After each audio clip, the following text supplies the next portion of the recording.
तो आज हम सॉल्व करने वाले हैं 2024 एमएसटी सीईटी का 27 अप्रैल का शिफ्ट 2 वाला पेपर। तो जिन लोगों ने पेपर अटेंड किया है वो आंसर की के लिए इस वीडियो को देख सकते हैं, और जो लोग इसके बाद एमएसटी सीईटी का एग्जाम देने वाले हैं उनके लिए ये वीडियो बहुत अहम होने वाली है। चलो एक एक करके हम क्वेश्चन को सॉल्व करते हैं। क्वेश्चन नंबर 1 जो पूछा गया वो कुछ ऐसा है, ए लाइट इमिटिंग डायोड इज। तो लाइट इमिटिंग डायोड के ताल्लुक से थ्योरेटिकल क्वेश्चन पूछा गया था। लाइट इमिटिंग डायोड होता क्या है? ऑप्शन ए के अंदर कहा कि NPN type semiconductor, NPN type, इसका मतलब पहले एन होगा उसके बाद पी होगा फिर और एन होगा। तो ये डायोड नहीं होता है, ट्रांजिस्टर होता है। और लाइट इमिटिंग डायोड एक तरह का डायोड है, इसका मतलब उसके अंदर सिर्फ एन और पी होंगे या पी और एन होंगे, इसलिए ऑप्शन ए इनकरेक्ट होगा। ऑप्शन बी, अगेन यहाँ पे ट्रांजिस्टर की इन्फॉर्मेशन दी गई, पीएनपी सेमीकंडक्टर बताया गया, नहीं पीएनपी नहीं होता, सिर्फ पी और एन जंक्शन डायोड होता है।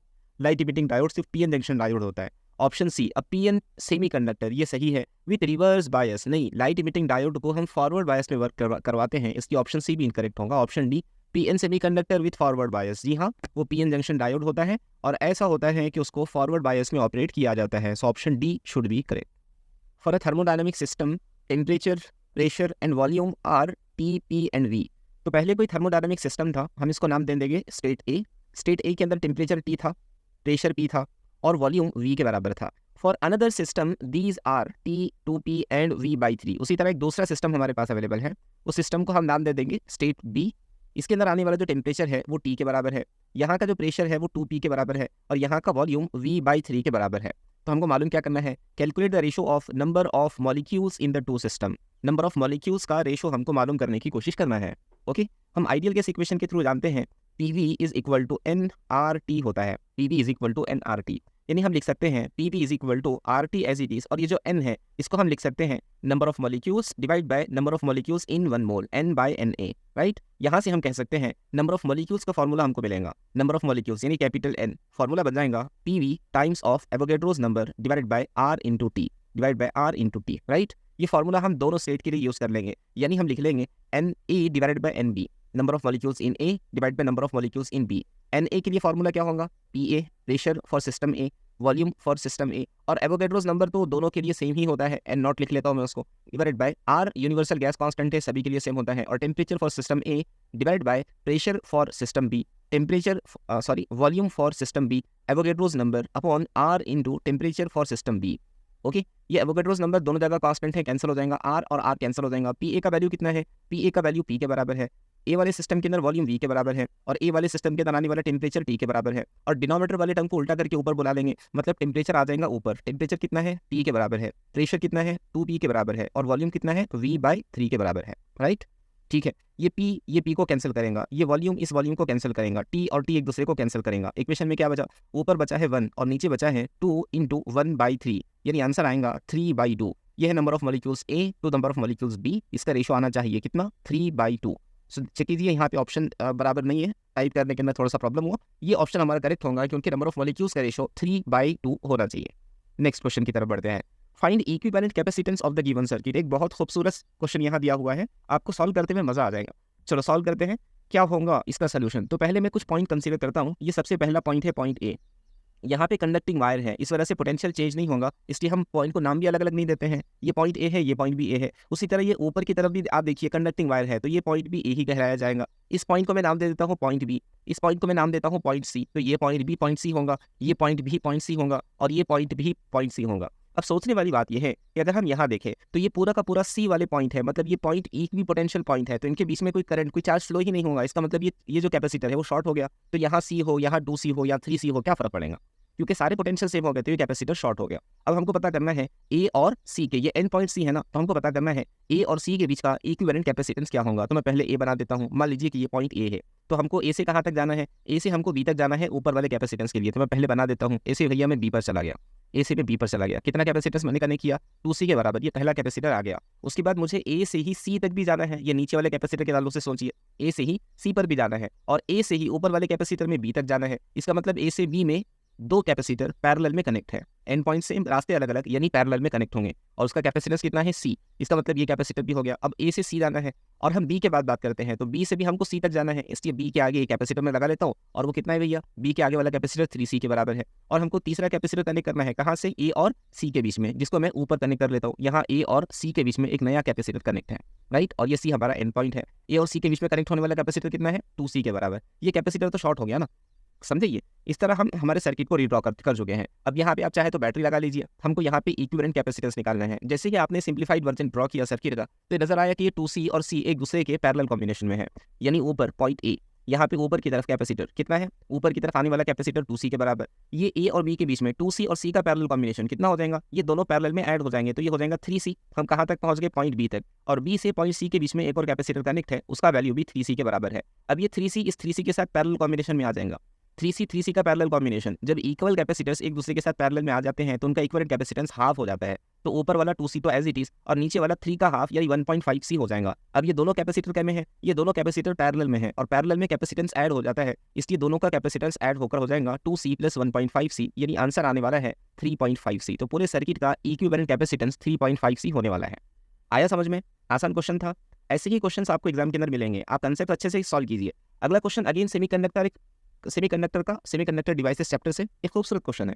Forward resistance of the diode is 0। जैसे हम आमतौर पे लेते हैं कि डायोड का जो फॉरवर्ड रेजिस्टेंस है उसको 0 ही लिया जाता है। यहाँ क्वेश्चन में तो उसने बोल भी दिया कि ठीक है भैया, डायोड का फॉरवर्ड रेजिस्टेंस 0 ले लो। फाइंड वोल्टेज अक्रॉस AB, तो हमको ये AB का वैल्यू मालूम करने की कोशिश करना है। चलो ध्यान देते हैं। सबसे पहले डायोड पर, ये पॉजिटिव टर्मिनल है बैटरी का, क्या ये डायोड के P टाइप से कनेक्ट है, ये डायोड का P टाइप है, और ये लाइन जो इंडिकेट करती है डायोड का N टाइप इंडिकेट करती है, मतलब पॉजिटिव बैटरी का P से कनेक्ट है। इसका मतलब डायोड क्या में आया, डायोड आया फॉरवर्ड बायस में, और डायोड जब फॉरवर्ड बायस में आता है तो वो कंडक्टर की तरह वर्क करता है। इसका मतलब हम सर्किट को रीड्रॉ कर लेंगे। ये बैटरी है, यहाँ पे एक रेजिस्टेंस है, कितना है भैया 10 ओहम का, और नीचे एक और रेजिस्टेंस है, कितना है भैया 10 ओहम का, और यहाँ पे डायोड बनाओ ना बनाओ फर्क नहीं पड़ेगा क्योंकि कंडक्टिंग वायर हो गया ना, और यहाँ एक तीसरा रेजिस्टेंस है, कितना 10 ओहम का। अब देखिए ये 10 ओहम का रेजिस्टेंस और ये 10 ओहम का रेजिस्टेंस कहीं में आ गए, एक दूसरे के साथ पैरेलल कॉम्बिनेशन में आ गए। मतलब रीड्रॉ करने पर सर्किट कुछ ऐसे बनेगा, यहाँ 10 ओहम का रेजिस्टेंस और 10 का पैरेलल कॉम्बिनेशन, तो यहाँ आ जाएगा 5 ओहम का रेजिस्टेंस, और ये दोनों कहीं में होंगे और ये दोनों सीरीज में होंगे। इसका मतलब ये बैटरी है, और यहाँ पे इक्विवेलेंट रेजिस्टेंस जो आ चुका है पूरे सर्किट का, that is equal to 15 ohm. Okay, अब हम सर्किट से बहने वाले करंट के ताल्लुक से सोचेंगे कि करंट क्या होगा, तो हम लिख सकते हैं I = V/R। बैटरी जो सर्किट में कनेक्ट है उसका वैल्यू है 30 वोल्ट, और रेजिस्टेंस जो है उसकी वैल्यू है 15 ओहम। इसका मतलब करंट की वैल्यू होने वाली है 2 एम्पियर। अब ध्यान दीजिए, ये बैटरी से 2 एम्पियर का करंट निकलेगा, जितना बैटरी से निकलेगा उतना ही 10 ओहम में से जाएगा। अब इस जगह पे करंट डिवाइड होने वाला है, कुछ डायोड से जाएगा, कुछ रेजिस्टेंस से जाएगा। कितना कितना जाएगा, यहाँ का रेजिस्टेंस 10 ओहम और यहाँ का भी रेजिस्टेंस 10 ओहम। जब रेजिस्टेंस इक्वल होता है तो करंट भी इक्वली डिवाइड होता है, तो 2 एम्पियर वाला करंट इक्वली डिवाइड हो जाएगा। यहाँ जाएगा 1 एम्पियर और नीचे की तरफ जाएगा 1 एम्पियर। अब सिर्फ मैं इतने पोर्शन पर फोकस कर रहा हूँ। यहाँ पर बहने वाला करंट कितना, यहाँ बहने वाला करंट है 1 एम्पियर के बराबर, और यहाँ आने वाला रेजिस्टेंस कितना 10 ओहम के बराबर, और यहाँ आने वाला पोटेंशियल कितना, वही तो हम मालूम करना चाहते हैं, उसको उसने नाम दिया VAB। अब हम सिंपली ओहम्स लॉ के थ्रू लिख सकते हैं voltage across AB is equal to I times of R। Current कितना बह रहा है भैया 1, और रेजिस्टेंस कितना है 10, यानी आंसर आने वाला है 10 वोल्ट। तो AB के अक्रॉस आने वाला पोटेंशियल कितना होगा 10 वोल्ट, यानी ऑप्शन A करेक्ट होना चाहिए, ऑप्शन A करेक्ट होगा। हमने आप लोगों के लिए क्या किया है, हमारे एप्लीकेशन पर आपके लिए MST CET का कंटेंट तैयार किया है। इसलिए आप सबसे पहला काम क्या कीजिए, हमारे एप्लीकेशन को सर्च कीजिए MUK CET, इसको डाउनलोड कीजिए, या तो आप ये QR कोड स्कैन कर सकते हैं, आप यहाँ क्लिक करके भी एप्लीकेशन को डाउनलोड कर सकते हैं। उस पर हमने आपके लिए 2 तरह के कोर्सेज बनाए हैं। पहला कोर्स PYQs का है और दूसरा कोर्स पावर प्रेप कोर्स है। मैं कोर्स की डिटेल आपको दे देता हूँ। PYQs वाले कोर्स के अंदर आपको सबसे पहली चीज़ तो मिलेगी वो ये है कि आपको प्रीवियस 8 ईयर के पेपर्स मिलेंगे, और खास बात यह है कि वहाँ के सभी क्वेश्चंस वीडियो सोल्यूशन के साथ है। ये फिजिक्स में है। उसी कोर्स के अंदर आपको 5 साल के केमिस्ट्री के भी PYQ वाले पेपर मिलेंगे। कहाँ से कहाँ तक, 2019 से 2023 तक ये कंटेंट आपको PYQ वाले कोर्स के अंदर मिलेगा। देखो होता क्या है, जब हम क्वेश्चन सॉल्व करते हैं तो बहुत सारे क्वेश्चन हमारे सॉल्व हो जाते हैं, लेकिन कभी कभी कुछ क्वेश्चन सॉल्व नहीं होते, जिसमें हमको प्रॉब्लम आता है, हमको समझ में नहीं आता।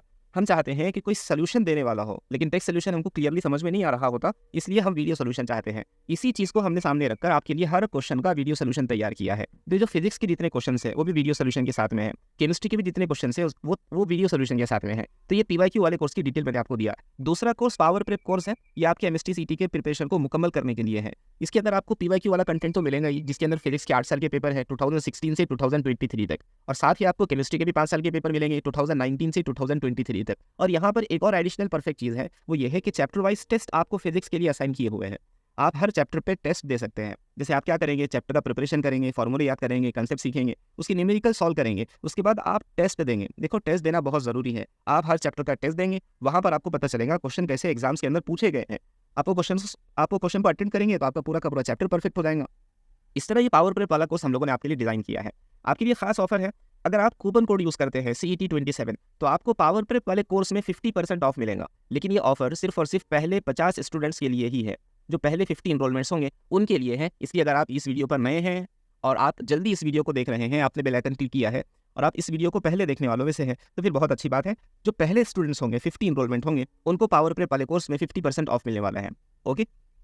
The value of gamma for monoatomic gas. Monoatomic gas के लिए गामा यानी एडियाबेटिक कांस्टेंट की वैल्यू कितनी होगी? हम जानते हैं गामा का formula 1 + 2/f, gamma is equal to 1 + 2/f। और मोनोएटॉमिक गैस के लिए डिग्री ऑफ फ्रीडम की वैल्यू होती है 3, इसलिए 1 + 2/3 हो जाएगा। इसलिए आंसर आ जाएगा 5/3। कितना सिंपल क्वेश्चन था, कितना सिंपल क्वेश्चन, आंसर आएगा 5/3। इसी तरह आप डायटोमिक के लिए भी कैलकुलेट कर सकते हैं। डायटोमिक के लिए डिग्री ऑफ फ्रीडम कितना हो जाएगा? 5 हो जाएगा। और हमारा गामा की वैल्यू कितनी हो जाएंगी? 7/5 हो जाएंगी। ये सिंपल क्वेश्चंस है जो फार्मूला बेस है, इसलिए आपकी पहला काम फार्मूले बहुत अच्छे से तैयार करना। अगला question, current electricity. What shunt resistance must be connected with 8 ohm resistor to balance the bridge. ये ब्रिज हमारे पास दिया हुआ है, इसको बैलेंस करने के लिए कितना शंट रेजिस्टेंस 8 ओहम के पैरेलल में हमको कनेक्ट करना पड़ेगा। मान लीजिए कि यहाँ पैरेलल में कनेक्ट करने वाला जो रेजिस्टेंस है वो R के बराबर है। हमको ये ब्रिज बैलेंस करना है, इसलिए मैं पहले रेजिस्टेंस को R1 नाम देता हूँ, दूसरे को R2 नाम देता हूँ, और ये 8 और R का जो पैरेलल कॉम्बिनेशन है उसको मैं R3 नाम देता हूँ, और 6 वाले को R4 नाम देता हूँ। पहले मैं ये दोनों के पैरेलल कॉम्बिनेशन पे फोकस करता हूँ। ये 8 ओहम का रेजिस्टर और इसके पैरेलल में R ओहम का रेजिस्टेंस, इन दोनों को मिलाकर हमने जो नाम दिया है एक नया रेजिस्टर, उसको हमने नाम दिया है R3। तो भैया R3 का वैल्यू कितना होगा? R3 बराबर होगा 8 और R के पैरेलल कॉम्बिनेशन के बराबर, यानी ये हो जाएगा 8 × R अपॉन 8 + R। ठीक है। मान लीजिए कि सर्किट बैलेंस है, अगर सर्किट बैलेंस है तो हम लिख सकते हैं R1 / R2 is equal to R3 / R4, है ना। कितना सिंपल क्वेश्चन है। R1 की वैल्यू लिख लीजिए 2, R2 का वैल्यू लिख लीजिए 3, R3 फिलहाल एज इट इज रखिए, और R4 कितना है? R4 है 6। सो 3 1 = 3, 2 = इक्वेशन में बचा 2 इज इक्वल टू R3 / 2, यानी 4 इज इक्वल टू R3। हम मालूम क्या करना चाहते हैं? R3 मालूम करना चाहते हैं क्या? नहीं, हम पैरेलल में कनेक्ट होने वाला रेजिस्टेंस यानी R मालूम करना चाहते हैं। इसलिए R का फॉर्मूला यहाँ से उठाकर रख लीजिए। R3 की जगह पर क्या आ जाएगा? 8 × R / 8 + R। ओके। सो 4 1 = 4, 2 = क्या बचा इक्वेशन में? 1 is equal to 2R upon R + 8 या 8 + R, क्रॉस मल्टीप्लाई कर लेंगे तो बनेगा R + 8 is equal to 2R, यानी 8 is equal to 2R - R। यहाँ से पता चला 8 इज इक्वल टू R। तो पैरेलल में भैया कितना रेजिस्टेंस कनेक्ट करना पड़ेगा? 8 ओहम के बराबर रेजिस्टेंस कनेक्ट करना पड़ेगा, यानी option B will be correct. Next question की तरफ बढ़ते हैं। A particle is performing simple harmonic motion with amplitude A and angular velocity omega. If its velocity find its velocity at x equal to a/2। तो एक particle है वो SHM perform कर रहा है। मान लीजिए कि उसकी मीन पोजीशन है, यहाँ से एक्सट्रीम पोजीशन तक का जो डिस्टेंस है वो a के बराबर है। उसने कहा है कि उसकी एंगुलर फ्रीक्वेंसी ओमेगा के बराबर है। हमको मालूम करना है उसकी वेलोसिटी जब वो कहाँ पहुंच जाएगा? x = a/2 पर पहुंच जाएगा। फॉर्मूला बेस्ड क्वेश्चन है, सिंपल हार्मोनिक मोशन से v = वेलोसिटी का फॉर्मूला क्या है? ω/√a² - x²। तो किसी जगह की वेलोसिटी मालूम करने के लिए हम उस जगह का x रख देंगे, a² - x की वैल्यू कितनी दी हुई है? x की वैल्यू जैसे क्वेश्चन में दिया है x = a/2, तो x की जगह पर a/2 लिख लेंगे, लेकिन ध्यान रहे इसका हमको स्क्वायर करना है। आगे बढ़ते रहिए। v = ω/√a² - a²/2 का स्क्वायर, जो हो जाएगा a² / 4। सॉल्व करेंगे इसको और आगे v = ω क्रॉस मल्टीप्लाई कर लीजिए, कितना हुआ? 4a² - a² / 4, यानी क्या मिला इक्वेशन में? v = ω/4a² - a², कितना हो गया? 3a² / 4। यहाँ से हमको पता चला v = ω a² बाहर आकर हो जाएगा a, 4 बाहर आकर हो जाएगा 2, और √3 इक्वेशन के अंदर बच जाएगा। यही हमारा आंसर होगा। जैसे ऑप्शन दिए हुए हैं उस हिसाब से a ω × √3 / 2 ये हमारा आंसर होना चाहिए वेलोसिटी का। चेक कीजिए कौन सा ऑप्शन है, option D will be correct. कितना आसान फॉर्मूला बेस्ड क्वेश्चन था, इसलिए हम बार बार आपसे ये कह रहे हैं कि आप फॉर्मूले अच्छे से याद कीजिए, फॉर्मूले आपके पक्के हो जाए, फॉर्मूला बेस्ड क्वेश्चंस भी आपको करने आ जाए, तभी आपका बड़ा पेपर का कंटेंट आप आसानी से और सही सॉल्व कर सकते हैं। अगला question, atoms and nuclei. A uranium-235 atom undergoes fission by thermal neutrons according to the following nuclear reaction। तो ये हमको न्यूक्लियर रिएक्शन दी हुई है। Then xenon undergoes 4 and strontium undergoes 2 successive beta decay। ध्यान दीजिए, जब बीटा डीके होता है तो जब उसने मेंशन नहीं किया तो बीटा डीके को बीटा नेगेटिव लेंगे, बीटा नेगेटिव डीके में क्या होता है, बीटा नेगेटिव डीके में ये होता है कि जो मास नंबर होता है, मास नंबर में कोई चेंज नहीं होता, no change in mass number, number of proton plus neutron उतने ही होते हैं, लेकिन एटॉमिक नंबर जो है, एटॉमिक नंबर में एक ऐड किया जाता है, एटॉमिक नंबर एक से बढ़ जाता है। ये याद रखिए, जब अल्फा पार्टिकल इमिट होता है तो एटॉमिक नंबर 2 से कम, मास नंबर 4 से कम होता है। जब बीटा पार्टिकल इमिट होता है तो मास नंबर में कोई फर्क नहीं आता, एटॉमिक नंबर 1 से इंक्रीज हो जाता है, एटॉमिक नंबर 1 से बढ़ जाता है। बीटा पॉजिटिव डीके के अंदर क्या होता है, मास नंबर में कोई चेंज नहीं, एटॉमिक नंबर 1 से डिक्रीज हो जाता है। और गामा के अंदर क्या होता है, गामा में तो कुछ होता ही नहीं है भैया। क्वेश्चन पर वापस आते हैं, जेनॉन अंडरगोस 2 सक्सेसिव बीटा, तो जेनॉन के अंदर से क्या हुआ, जेनॉन जो था कितना था 54 और 140, ये जेनॉन का दिया हुआ था। इसके अंदर से क्या हुआ, इसके अंदर से ना 2 सक्सेसिव बीटा पार्टिकल इमिट हुए, तो बीटा नेगेटिव, लेकिन कितने, 2 नेगेटिव बीटा पार्टिकल इमिट हुए एंड 6 इलेक्ट्रॉन्स आर डिटेक्टेड। तो सॉरी यहाँ पर मैं थोड़ा सा कंफ्यूज हो रहा हूँ, the xenon undergoes 4 and strontium undergoes 2, sorry. तो जेनॉन ने कितने किया, जेनॉन अंडरगोस 4 सक्सेसिव बीटा, एक के बाद एक 4, और दूसरा जो हमारे पास है स्ट्रोंशियम का क्या हुआ 3894, इसके अंदर से कितने हुए, इसके अंदर से 2 बीटा पार्टिकल इमिट हुए, राइट, सही है।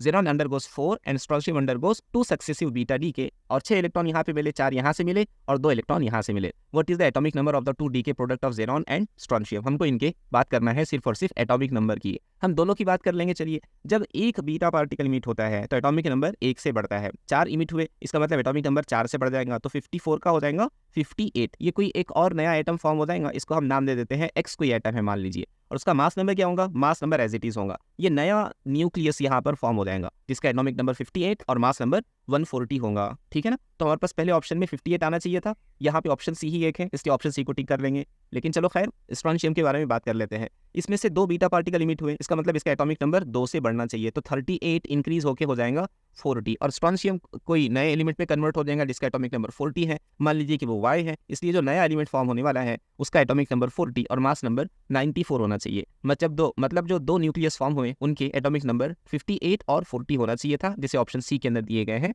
इसलिए हम ऑप्शन सी को टिक करके आएंगे। Next question, the diagram shows the energy level for an electron in certain atom, किसी एटम के अंदर इलेक्ट्रॉन का ट्रांजिशन यहाँ बताया गया है, विच transition shown represent the emission of photon with most energy, सबसे ज्यादा एनर्जी का इमिशन कहाँ होगा। देखिए, इमिशन कब होता है, इलेक्ट्रॉन एनर्जी उस वक्त इमिट करता है जब वो हायर एनर्जी लेवल से लोअर एनर्जी लेवल की तरफ जंप करता है, राइट। फर्स्ट ऑर्बिट के अंदर आने वाली एनर्जी कितनी होती है, -13.6, सेकेंड ऑर्बिट के अंदर आने वाली एनर्जी कितनी होती है, -3.4, थर्ड ऑर्बिट के अंदर आने वाली एनर्जी कितनी होती है, -1.51, उसके बाद तो और भी कम हो जाती है, ठीक है, और भी एनर्जी की वैल्यू कम हो जाएगी। आप 13.6 को 16 से डिवाइड करके देख भी सकते हैं कितनी एनर्जी वहां पर आएंगी।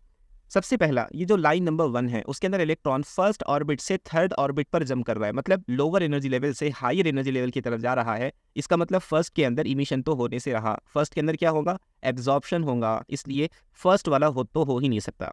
अब देखिए सेकंड वाले की बात करते हैं, तो सेकंड वाले के अंदर क्या हुआ, वो इलेक्ट्रॉन फोर्थ से थर्ड तक ट्रांजिशन कर रहा है, मतलब हायर एनर्जी लेवल से लोअर एनर्जी लेवल की तरफ आ रहा है। लेकिन यहाँ पे जो होने वाला इमिशन है वो दोनों की एनर्जी लेवल के डिफरेंस के बराबर होगा, इन दोनों की एनर्जी लेवल में ज्यादा डिफरेंस नहीं है, इसका मतलब सेकंड वाला भी इनकरेक्ट होगा। थर्ड वाले के ताल्लुक से सोचते हैं, मैं क्या करता हूँ, ये फोर्थ वाले की एनर्जी निकाल ही लेता हूँ, -13.6 डिवाइड बाई 16 हो जाएगा, इसको 4 से कैंसिल कर लेते हैं, 4 3 जा 4 4 जा, तो -3.4 अपॉन 4 आया, सो 4 8 जा 32 4 5 जा, तो इसकी फोर्थ ऑर्बिट की एनर्जी आने वाली है -0.85। अब हम लाइन सेकंड की बात करते हैं, तो वो कहाँ से कहाँ जंप कर रहा है, फाइनल एनर्जी लेवल उसका है -1.51, ठीक है, और इनिशियल एनर्जी लेवल कितना है, +0.85, माइनस माइनस प्लस हो जाएगा, इन दोनों को हम माइनस कर लेते हैं, तो 1.51 माइनस 0.85, ओके, तो 11 - 5 ये हो जाएगा 6, यहाँ पे बचा 4, 14 - 8 ये हो जाएगा 8, 14 - 8 मतलब ये हो जाएगा 6, मतलब एनर्जी डिफरेंस आने वाला है 0.66। ध्यान दीजिए, सेकंड में आने वाला जो एनर्जी डिफरेंस है वो 0.66 है, इतनी एनर्जी लेकर वो जो इलेक्ट्रॉन है वो इमिट किया, वो फोटोन इमिट किया जाएगा। अब बात करते हैं थर्ड वाले की, थर्ड वाला कहाँ से कहाँ जंप कर रहा है, थर्ड वाला जंप कर रहा है सेकेंड ऑर्बिट से फर्स्ट ऑर्बिट के अंदर, ओके, तो सेकंड वाले की एनर्जी कितनी है, -3.4, माइनस ऑफ माइनस ये हो जाएगा +13.6। अब देखिए इन दोनों के बीच का डिफरेंस कितना होता है, 13.6 और 3.4, माइनस कर लीजिए इन दोनों को, 6 - 4 2, 13 - 3 10, तो यहाँ पे आने वाला जो इन इमिशन के लिए अवेलेबल एनर्जी है वो है 10.2 इलेक्ट्रॉन वोल्ट, पहले के मुकाबले में काफ़ी ज़्यादा है, इसलिए सेकंड इमिट करने वाला है लेकिन थर्ड उससे ज़्यादा करने वाला है। अब लास्ट लाइन फोर्थ पर आ जाते हैं, फोर्थ वाली लाइन कहाँ से कहाँ इमिट कर रही है भैया, वो फोर्थ ऑर्बिट से सेकेंड ऑर्बिट तक इलेक्ट्रॉन जंप कर रहा है, इसका मतलब कितना हो जाएगा, फोर्थ ऑर्बिट की कितनी है -0.85 और सेकेंड ऑर्बिट की कितनी है, माइनस माइनस हो जाएगा प्लस, ये हो जाएगा 3.4, चलो माइनस कर लो 3.4 और 0.85, ये अगर इसको हम 1 भी कंसीडर कर ले तो माइनस करने के बाद कितना आएगा, माइनस करने के बाद 2.4 के करीब करीब वैल्यू आनी चाहिए। यहाँ पे आने वाली वैल्यू 2.4 इलेक्ट्रॉन वोल्ट है। सबसे ज़्यादा कहाँ आ रही है, थर्ड इमिशन के अंदर सबसे ज़्यादा आ रही है, इसलिए हम थर्ड वाले को टिक करेंगे कि जब थर्ड वाली लाइन इमिट होंगी तो उसके अंदर फोटोन के पास सबसे ज़्यादा एनर्जी होंगी। और बिलफर्द अगर वो पूछ लेता कि सबसे कम एनर्जी कहाँ होंगी तो आप क्या टिक करते हैं, सेकंड वाले को टिक करते हैं, सेकंड वाले पे सबसे कम एनर्जी इमिट होने वाली है, राइट। अगला क्वेश्चन एक अच्छा क्वेश्चन है। A charge particle of charge Q and mass M initially at rest, ठीक है, उसका चार्ज क्यू था, मास एम था, इनिशियली उसको रेस्ट में रखा गया था, at rest released in a uniform electric field of value E, तो उसको इलेक्ट्रिक फील्ड के अंदर रखा गया। मान लीजिए कि यूनिफॉर्म इलेक्ट्रिक फील्ड है, इस इलेक्ट्रिक फील्ड का जो वैल्यू है वो ई के बराबर है, ठीक है, and at a distance y, वो वाई डिस्टेंस उस इलेक्ट्रिक फील्ड के अंदर कवर करता है, and travels a distance y, find its kinetic energy, तो वाई डिस्टेंस ट्रैवल करने के बाद उसकी काइनेटिक एनर्जी क्या होगी, हमको उसकी काइनेटिक एनर्जी मालूम करना है। काइनेटिक एनर्जी का फॉर्मूला क्या हो जाएगा, half m v square. Particle जब मूव करेगा तो हाफ तो नंबर है, चेंज नहीं होगा, एम भी नंबर है, चेंज नहीं होगा, लेकिन वेलोसिटी एक्सेलरेशन की वजह से चेंज होगी, इसलिए हम पहले फाइनल वेलोसिटी मालूम करने की कोशिश करते हैं। अच्छा एक बात बताइए, अगर कोई चार्ज पार्टिकल फील्ड में आ जाए तो उसके ऊपर लगने वाली फोर्स कितनी होती है, Q इंटू ई के बराबर होती है, और आप चाहे तो फोर्स को लिख सकते हैं मास इंटू एक्सेलरेशन, इसकी इक्वेशन बन गई ma is equal to Q times of E. यहाँ से हम पार्टिकल पर लगने वाले एक्सेलरेशन को निकाल सकते हैं, a is equal to q E divide by m, acceleration कितना हो जाएगा, q E divide by m. चलो अगर यहाँ पे एक्सेलरेशन कांस्टेंट है, जैसे उसने कहा चार्ज पार्टिकल का चार्ज कांस्टेंट है, इलेक्ट्रिक फील्ड कांस्टेंट है, मास कांस्टेंट है, मतलब हम काइनेमेटिकल इक्वेशन यूज कर सकते हैं। कौन सी इक्वेशन यूज करेंगे, v square is equal to u square plus 2as, क्योंकि उसने डिस्टेंस दिया है। फाइनल वेलोसिटी का स्क्वायर, इनिशियल वेलोसिटी का स्क्वायर कितना है, इनिशियल वेलोसिटी 0 है, एट रेस्ट कहा ना उन्हें, प्लस 2 टाइम्स ऑफ एक्सेलरेशन कितना है भैया, एक्सेलरेशन है q E divided by m into s की वैल्यू कितनी है, उसने कहा है वाई डिस्टेंस वो कवर करता है। इक्वेशन को दोबारा लिखता हूं मैं, v square is equal to 2 into 1 by m into q E into y. Okay, ये जो 2 है इसको इस तरह बुला लीजिए, ये हो जाएगा 1/2, ये m को इस तरह बुला लीजिए तो आ जाएगा न्यूमरेटर में। इक्वेशन बनी half m v square is equal to q E into y. ध्यान दीजिए हाफ एम वी स्क्वायर, ये चीज़ कहीं देखी लग रही है, यही तो काइनेटिक एनर्जी है जो हमको मालूम करना था। कितना आसानी से क्वेश्चन सॉल्व हो गया। यानी काइनेटिक एनर्जी का वैल्यू आने वाला है q E times of y, kinetic energy का वैल्यू आने वाला है क्यू ई इंटू वाई, यानी option A will be correct, option A correct होगा, है ना। देखो क्वेश्चन ना डिफिकल्ट नहीं है, क्वेश्चन कंसेप्चुअल है, फॉर्मूला बेस है, आप क्वेश्चन को सॉल्व करते रहे, क्वेश्चन बिल्कुल सॉल्व हो जाएगा। अगला question, the Boolean expression for the given circuit is, ठीक है, सर्किट सॉल्व करते हैं। पहला पॉइंट आ गया ए, यहाँ से इनपुट ए, और नीचे से आने वाला इनपुट क्या हो गया, नीचे से आने वाला इनपुट हो गया बी। ये कौन सा गेट है, एंड गेट है, इसके आउटपुट क्या होगा, ए डॉट बी। बाद में कौन है, नॉट गेट, क्या हो जाएगा, ए डॉट बी का बार, ठीक है। ऊपर से देखो इनपुट आया यहाँ तक कितना ए, उसके बाद नॉट है तो यहाँ पर आ गया ए बार, करेक्ट। नीचे से इनपुट आया कौन सा, बी वाला, तो यहाँ पर पहुंच गया बी। ये कौन सा गेट है, ये और गेट है, तो आउटपुट क्या होगा, ए बार प्लस बी। उसके बाद नॉट गेट है तो आउटपुट क्या होगा, ए बार प्लस बी का बार। उसके बाद कौन सा गेट है, ये वाला और गेट है, तो वाई आउटपुट में हम लिख सकते हैं दोनों इनपुट एडिशन के साथ, यानी A dot B bar plus A bar plus B whole bar. आया समझ में। डी मॉर्गन्स थ्योरम के थ्रू यहाँ बन जाएगा ए बार बार और डॉट कन्वर्ट हो जाएगा प्लस में, और यहाँ आ जाएगा बी बार प्लस, ये क्या हो जाएगा, सॉरी यहाँ पर ए बार बार नहीं है, सिर्फ ए बार है, ठीक है ना। तो ए डॉट बी है ना, वो ए डॉट बी का बार कितना हो जाएगा, वो हो जाएगा ए बार। सो ए बार प्लस बी बार। अब यहाँ क्या है, ए बार का बार, यहाँ हो जाएगा ए बार बार और प्लस कन्वर्ट हो जाएगा डॉट में, और यहाँ आ जाएगा बी बार। अब ये तो इक्वेशन को ध्यान से देखिए, क्या हम यहाँ से बी बार कॉमन निकाल सकते हैं, तो हमने यहाँ से बी बार कॉमन निकाल दिया। इक्वेशन में क्या बचा है, इक्वेशन में सबसे पहले बचा है 1 और उसके बाद बचा है ए बार बार। अब देखो 1 में किसी को भी ऐड करो, बूलियन एक्सप्रेशन के थ्रू हम जानते हैं कि उसकी वैल्यू 1 के बराबर ही आती है, तो यहाँ पर आ जाएगा बी बार डॉट 1, और बी बार डॉट 1 कितना होगा, B bar dot 1 B bar होता है, तो इक्वेशन बनेगी A bar plus B bar. De Morgan's theorem के थ्रू हम जानते हैं कि इसको लिख सकते हैं ए डॉट बी का होल बार, यानी ऑप्शन ए करेक्ट होने वाला है। हमारा जो बूलियन एक्सप्रेशन रिक्वायर्ड होगा वो ए डॉट बी का बार होगा। समझ आया। ऐसा क्वेश्चन आपको हर टेस्ट के अंदर मिल सकता है, हर पेपर के अंदर सेमीकंडक्टर का एक क्वेश्चन तो मिलता ही है।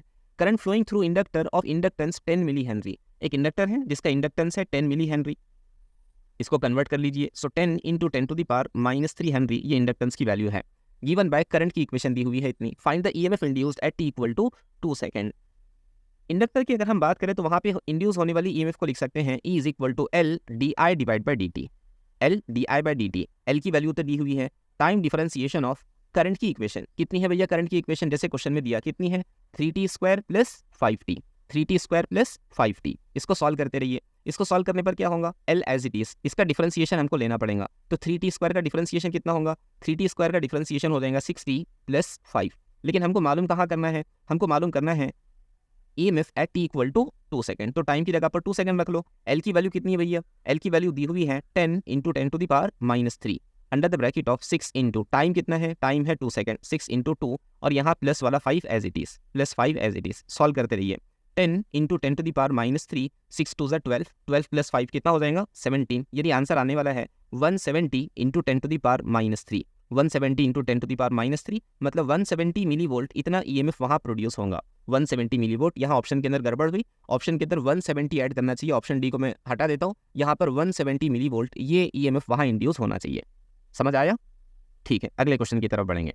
The de Broglie wavelength of a tennis ball is 10⁻³ metre. De Broglie wavelength दिया है जिसको हम लैम्बडा लिखते हैं। सो लैम्बडा कितना है 10⁻³ metre. Find linear momentum of the ball, हमको लीनियर मोमेंटम उसका मालूम करना है। h यानी प्लैंक्स कांस्टेंट दिया हुआ है। डी ब्रॉगली वेवलेंथ का फॉर्मूला क्या है, lambda is equal to h divide by p, right. यहाँ से हम लीनियर मोमेंटम का फॉर्मूला लिख सकते हैं h बाय लैम्बडा।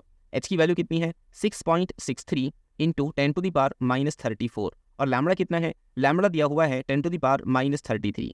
ओके, यानी इक्वेशन बन जाएंगी 6.63 इंटू 10⁻34 इंटू 10⁻33 ऊपर आ गया जो बन गया 10⁻+33।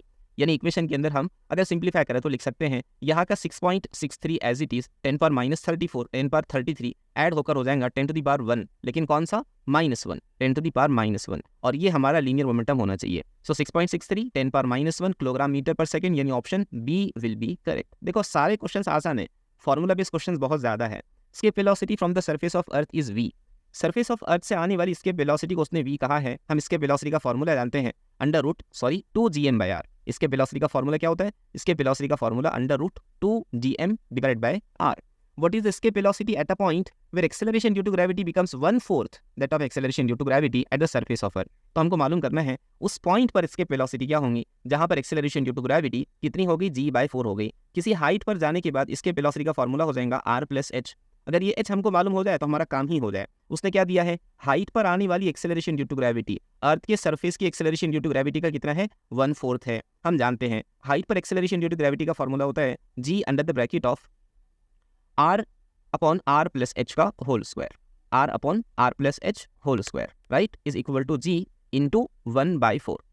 ये g इस g को कैंसिल करेगा, यहाँ स्क्वायर है स्क्वायर रूट ले लीजिए, यानी r upon r+h is equal to 1/4 का स्क्वायर रूट कितना होगा 1/2। क्रॉस मल्टीप्लाई करने पर पता चला 2r is equal to r+h, यानी r is equal to h, r is equal to h। इसकी वैल्यू उठाकर यहाँ रखिए, यानी इसके वेलोसिटी का फॉर्मूला बन जाएगा √2gm अपॉन r+h, यानी r+h भी कितना हो चुका है, h की वैल्यू भी r के बराबर हो चुकी है, राइट। यहाँ से हमको पता चला इसके velocity comes out to be √2gm divide by 2r। इसको हम ऐसे लिख सकते हैं √2gm divide bye r into 1/√2। ये टर्म क्या है, ये टर्म पहली इसके वेलोसिटी है जो उसने v नाम से दिया है, यानी हम कह सकते हैं उस जगह की इसके वेलोसिटी हो जाएंगी पहले इसके वेलोसिटी डिवाइड बाय √2। ये हमारा आंसर आना चाहिए v/√2। So option D will be correct, option D correct होगा। Next question, 30 degree Celsius temperature in Fahrenheit scale. तो हमको ना कन्वर्ट करना है डिग्री सेल्सियस को फ़ारेनहाइट स्केल के अंदर कन्वर्ट करने की कोशिश करना है। क्या होता है कन्वर्जन फैक्टर, अगर आपको डिग्री सेल्सियस में टेम्परेचर दिया है आप उसको मल्टीप्लाई कर लीजिए, किससे 9/5 से मल्टीप्लाई कर लीजिए और ऐड कर लीजिए 32, तो आपको टेम्परेचर मिल जाएगा फ़ारेनहाइट स्केल में। ये कन्वर्जन फैक्टर याद रखिए, अहम है टेम्परेचर को कन्वर्ट करने वाले क्वेश्चंस। डिग्री सेल्सियस में टेम्परेचर कितना है 30 दिया हुआ है इंटू 9/5 प्लस 32 कर लेंगे। सो 5 1 जा 5 6 जा, क्या बचा इक्वेशन में 6 इंटू 9 प्लस 32, 9 6 जा कितना 54 प्लस 32, यानी कितना हो जाएगा 4 + 2 6, 5 + 3 8, यानी 86 डिग्री फ़ारेनहाइट। ये हमारा आंसर होना चाहिए। सो कौन सा ऑप्शन करेक्ट होगा, option B will be correct. जितनी मैंने आपको बातें बताई हैं वो सारी अहम है, उनको याद रखिए। पेपर के अंदर हो सकता है क्वेश्चंस रिपीट हो जाए, या कम से कम आपको पैटर्न तो समझ आ ही गया। हमने आपकी अच्छे प्रिपरेशन के लिए, जैसे मैंने आपको इससे पहले भी बताया, हमने हमारा कोर्स लॉन्च किया है। एप्लीकेशन आप डाउनलोड कर सकते हैं MUK CET। वहाँ पर आपको 2 अलग अलग कोर्सेज मिलेंगे, एक तो PYQ वाला कोर्स है, दूसरा पावर प्रेप वाला कोर्स है। PYQ वाले कोर्स के अंदर क्या मिलेगा आपको 8 साल के पेपर्स मिलेंगे वीडियो सोल्यूशन के साथ फिजिक्स के, और 5 साल के केमिस्ट्री के पेपर मिलेंगे। हर क्वेश्चन का वीडियो सोल्यूशन वहाँ अवेलेबल होगा। पावर प्रेप कोर्स के अंदर भी यही कंटेंट है। एक एडिशनल कंटेंट वहाँ ये है कि वहाँ आपको चैप्टर वाइज टेस्ट भी मिलेंगे फिजिक्स के, जिसके अंदर आप एक चैप्टर को जाके स्ट्रॉन्ग कर सकते हैं। अगर आपका प्रिपरेशन ऐसा हो जाए तो उम्मीद है कि MST CT के पेपर में एक भी क्वेश्चन आपको ऐसा नहीं मिलेगा जो इस दिए हुए कंटेंट के बाहर हो। पूरा का पूरा यहाँ सिलेबस कवर करने की कोशिश है। क्वालिटी वाले क्वेश्चन है और आपके लिए एक ऑफर है। अगर आप ये वीडियो देखने के लिए नए हैं, आपने पहले इसको इनरोल कर दिया, तो पहले 50 स्टूडेंट्स के लिए जिसको इनरोल करेंगे उसके लिए पावर प्रेप वाले कोर्स में 50% का ऑफ दिया जाने वाला है। ठीक है, पहले स्टूडेंट्स के लिए आप वहाँ कूपन कोड CT27 यूज़ कर लीजिए। चलो ठीक, हम यहाँ रुकते हैं। इसी तरह हमारे वीडियोस आते रहेंगे, आप हमसे जुड़े रहें। अगर आपको कोई डाउट है तो आप टेलीग्राम पर या व्हाट्सएप पर या इंस्टाग्राम पर हमसे कनेक्ट हो सकते हैं। Thank you.